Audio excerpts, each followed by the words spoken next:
tema de la justicia, un tema que es permanente, un tema que no solo debe preocuparnos a la hora de las comisiones de postulación, de la votación en el Congreso, es un tema del día a día. Y por eso hoy hemos convocado, invitado a dos expertas en el tema para empezar a sacar en limpio qué fue lo que ocurrió y qué nos espera o qué puede esperarnos con esta renovación de Cortes que se dio en tiempo, pero que dejó a mucha gente preocupada, a alguna gente más optimista y a alguna gente completamente satisfecha. Esas son las cosas.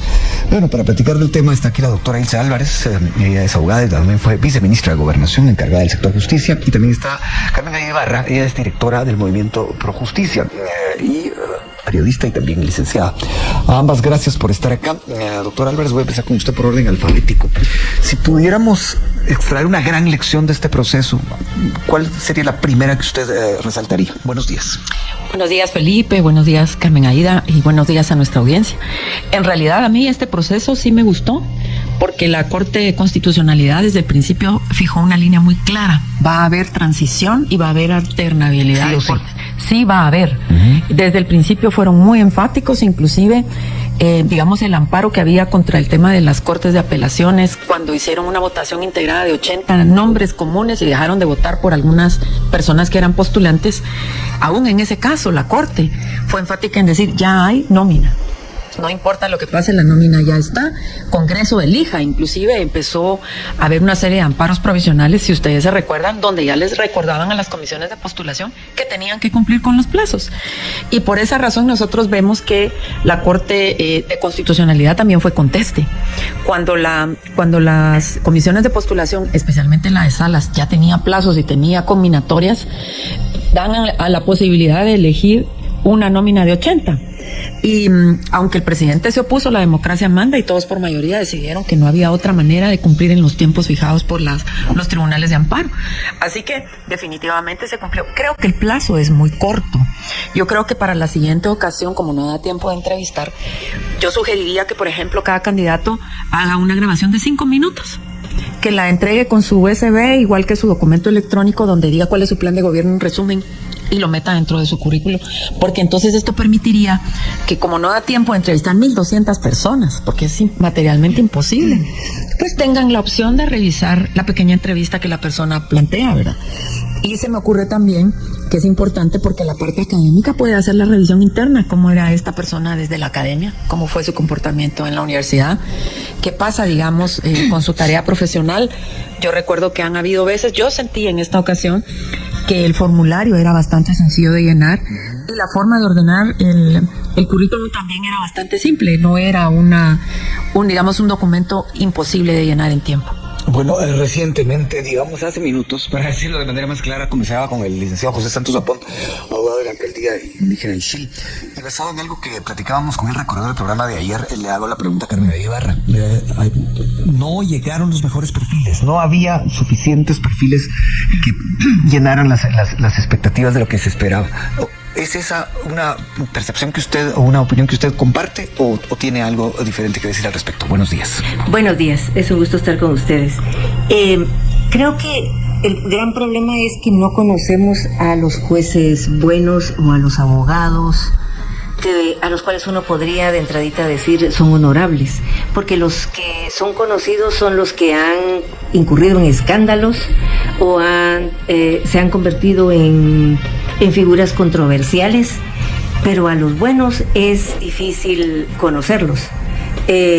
Cuando uno menciona ciertos nombres a personas en general que han estado alrededor de los procesos de postulación, es decir, es de alguna manera población informada, no saben quién es ese grupo de personas a los que uno se está mencionando, y esos quiénes son, y esos son buenos o son malos. Entonces creo que el asunto es que los buenos no se dan realmente a conocer, o son muy pocos los que tienen una reconocida trayectoria, que se dan a conocer porque tienen casos de alto impacto político o de alto impacto social, pero si no lo tienen, no saltan a la palestra. Y muchos han sido medio conocidos en los últimos tiempos porque toman decisiones que van en sentido contrario, por ejemplo, a lo que busca el Ministerio Público, entonces inmediatamente les plantean antejuicio. ¿verdad? Entonces, o desestiman casos, o los sobreseen, o declaran falta de mérito. Entonces eso no le gusta al Ministerio Público e inmediatamente los ataca vía acusaciones de prevaricato o de cualquier otra índole. Entonces, sí es necesario tener ese cuidado, porque son más conocidos los malos. No sabemos en términos generales quiénes son los buenos jueces. Muchos permanecen ahí en el anonimato y están haciendo un buen trabajo, porque sí lo están haciendo. Incluso algunos están en mayor riesgo, o algunos incluso están catalogados como malos porque han emitido resoluciones que no le gustan a ciertos grupos de población, pero en realidad son buenos. O sea, digamos que no necesariamente andan buscando el chequecito verde para ser aprobados, sino que resuelven con apego, y si no hay elementos suficientes o indicios suficientes o pruebas suficientes para condenar a alguien, pues no hay. Pero creo que sí nos hace falta tener como más información, más conocimiento y menos sesgo a la hora de analizar la trayectoria de los diferentes juzgadores. En este momento en la Corte de Apelaciones hay muchísima gente que entró. De manera simplista decimos son grises, no se sabe si son buenos o si son malos, pero creo que no es un calificativo adecuado. Simplemente es gente respecto de la cual ignoramos cuáles van a ser sus alcances a la hora de emitir una resolución, a la hora de ejercer la judicatura, la magistratura. Algunos que sí son conocidos y que no tienen buena fama, pues obviamente, y están en posiciones muy visibles en las salas de apelaciones, sobre todo en el ramo penal, que es el ámbito como más controversial, ¿no? Pero yo le diría que tenemos que esperar un tiempo prudencial para ver cómo es el desempeño. Claro que este periodo, para mí en lo personal, sí inicia con un sabor muy cuestionado, por decirlo menos. Yo hubiese esperado unos pasitos más hacia la depuración, pero no fue posible. Pero hay que esperar a ver cómo se desempeña en el día a día. Volveremos a este tema de unos pasitos más hacia la depuración, pero también tomo palabras suyas, Carmen Aida, para preguntarle a la doctora Álvarez lo siguiente. Los jueces malos se echan de ver, son muy evidentes, pero igual siguen ahí y no pasa nada. ¿Cómo podemos entender eso, doctora? Yo quiero contarle a la población que no lo sabe, que los jueces de primera instancia tienen algo que se llama la evaluación del desempeño. Uh-huh. La evaluación del desempeño tiene varios niveles. Tiene evaluación del usuario, que soy yo como abogado litigante, evaluación de los compañeros, que es el personal interno, evaluación en base a resoluciones que se analizan dentro del propio consejo, y esto da un punteo. El juez que no cumpla con la evaluación mínima puede ser destituido. Cada 5 años por periodo constitucional los jueces son confirmados en el ejercicio de sus funciones. Por eso, Felipe, hemos visto que aunque no nos guste, la Corte en el uso de sus facultades legales mueve jueces cada 5 años y los traslada en base a decisiones internas que se hacen con esta evaluación del desempeño. ¿Se hacen con esa evaluación? Sí, en teoría así es, porque técnicamente así funciona. Nosotros como usuarios jamás nos hemos metido a la cocina a preguntar qué ingredientes le echaron, porque eso es lo que no hemos hecho. Pero en realidad, Felipe, el procedimiento existe. Yo puedo destituir, voy a dar un ejemplo que no es un juez que ha sido de alto impacto y que ha generado casos importantes. Supongamos que tiene expedientes extraviados, supongamos que sus colegas, y supongamos que el personal interno lo evalúa mal, supongamos que el usuario también lo evalúa mal y que sus sentencias han dado con lugar a amparos, por ejemplo, este juez es tendiente a perder su evaluación. La Corte tiene justificación legal para removerlo y no habría manera en que un amparo pueda justificar su permanencia en el organismo judicial. Entonces, la propia legislación tiene mecanismos, lo que pasa es que la población los desconoce. Y nosotros como usuarios del sistema podríamos meternos adentro, digamos, las juntas de disciplina judiciales, que pueden hacer revisiones de mesa, que pueden inclusive apoyarnos con establecer cuál es el nivel de eficiencia de resultados de un juez. Permite, digamos, que la población sepa quién es el juez más eficiente. Voy a dar otro ejemplo. En el tema de justicia laboral, Cada año se hace una evaluación, cuántas demandas laborales entraron, cómo se repartieron, a qué jueces les quedaron, cuántas rechazó, cuántas suspendió, cuántas sí audiencias hizo cada juez. Esto es parte del proceso del desempeño que también se hace en el juzgado penal. En el juzgado penal hemos tenido el problema que a veces un juez fija en tabla, digamos, 10 audiencias, pero hace 3. Quiere decir que suspende 7. Ahí entra la Junta de Disciplina a revisar por qué 7 suspendió, esos 7 procesos, hacia cuánto tiempo se atrasa cada expediente.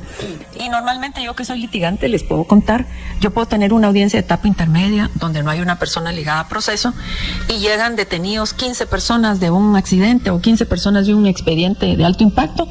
¿Qué privilegia el juez? Aquellos donde hay privados de libertad. Entonces la mía la vuelve a diferir.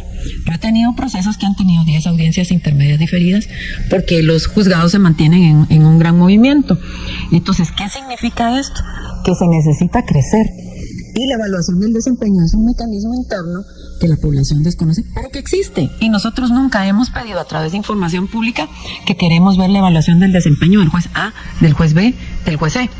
Y recordemos algo, un juez de primera instancia tiene una sala revisora, es decir, no tiene la última palabra de lo que decide hacer. Y sobre esta hay una cámara penal, y sobre la cámara penal hay un amparo, es decir, el juez de primera instancia pudiera estar equivocado, pero hay instancias que permiten hacer las actuaciones corregidas, digamos, a través de recursos infalibles. Bueno, las dos han mencionado la palabra traslado, y hay uno que saltó también mucho a la opinión pública, y fue muy evidente, el de Maco Villeda, un juez de extensión de dominio que los sacan de ahí y lo trasladan. Muchos dijeron, le están cobrando la factura de lo que hizo antes, y era muy bien evaluado. Ese caso, en el contexto de lo que estamos hablando, ¿cómo lo entendemos, Carmen Aida? Bueno, todos esos traslados, la mayoría de ellos, por lo menos, se entendieron. Pero ¿cuántos jueces trasladados en el primer semestre del año? Como 60, creo yo, por pocos, ¿verdad? Algo así. Se entendió como una medida discrecional de la Corte porque hasta donde se sabe todos eran bien evaluados y había gente especializada en esto. Otra palabra clave en este caso particular. La especialización y la buena evaluación. ¿Y por qué es raro que alguien esté mal evaluado? Porque en realidad las juntas de disciplina cobijan a los jueces denunciados y en el Consejo de la Carrera Judicial las evaluaciones también son muy arbitrarias y no todo el mundo saca arriba de 90, es muy raro el que esté por debajo de esa línea. Por eso mismo en las comisiones de postulación los comisionados no están contentos con que los obliguen a aceptar las evaluaciones del Consejo de la Carrera Judicial porque saben que no les tienen confianza a esas evaluaciones, todos salen casi que con 100, pero lo que no admiten los comisionados es que también ahí es muy arbitraria la aplicación de la tabla y también todos salen fantásticos y son pues obviamente algunos que no presentaron completo el expediente que salen muy mal evaluados, pero en términos generales yo desconfío tanto del trabajo de las juntas de disciplina y de la supervisión de tribunales como de los mecanismos de evaluación. Además, en los últimos años en el organismo judicial la supervisión ha estado al servicio de las fuerzas externas e internas del OJ que quieren perseguir a los jueces que no se pliegan al poder en turno en el OJ. Por eso yo recuerdo que en una ocasión el juez Gálvez estaba en un desayuno, en un conversatorio, lo vieron en el OJ porque se publicaron fotos y lo fueron a buscar inmediatamente. Entonces llegaron casi al mismo tiempo al juzgado el juez y la supervisión de tribunales, pero ya estaban ahí presentes para para iniciarle un procedimiento porque no estaba en su lugar de trabajo, pero sí lo encontraron. Entonces él se fue del desayuno antes y llegó a tiempo a su trabajo, pero vamos a eso, o sea, a los jueces que no se pliegan a las fuerzas que dominan a lo interno del organismo judicial son los que sí sufren a la supervisión de tribunales, a la Junta de Disciplina Judicial y pueden salir afectados en evaluación del desempeño. Y lo que sucede es que la población en general no sabe eso porque no hay una adecuada comunicación de todos los recursos que hay en relación a las denuncias que uno puede hacer al procedimiento interno. Por ejemplo, yo coincido con la doctora Álvarez en el sentido de que si una resolución no gusta, hay que ir a apelar. o hay que tratar de revocar eso utilizando los mismos procedimientos y recursos que ya establece el Código Procesal Penal.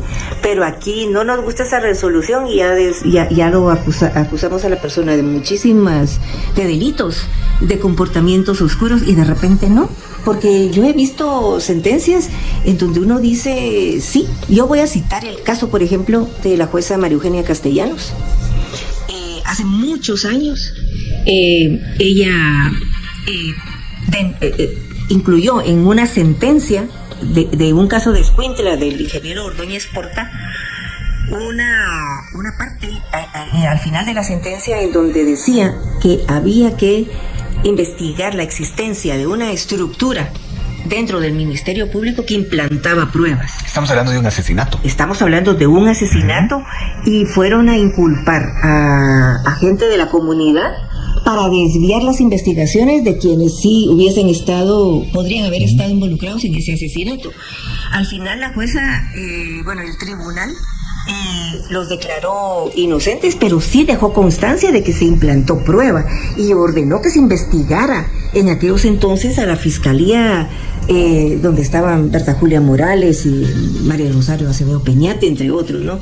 Y eso por supuesto que nunca se investigó, y esas estructuras paralelas siguieron por mucho tiempo y ahora ya no son paralelas, sino ya son las estructuras del mismo Ministerio Público. Y bien, hasta acá el video de hoy. Recuerden que ustedes tienen la última opinión que pueden dejar acá abajo en la cajita de comentarios.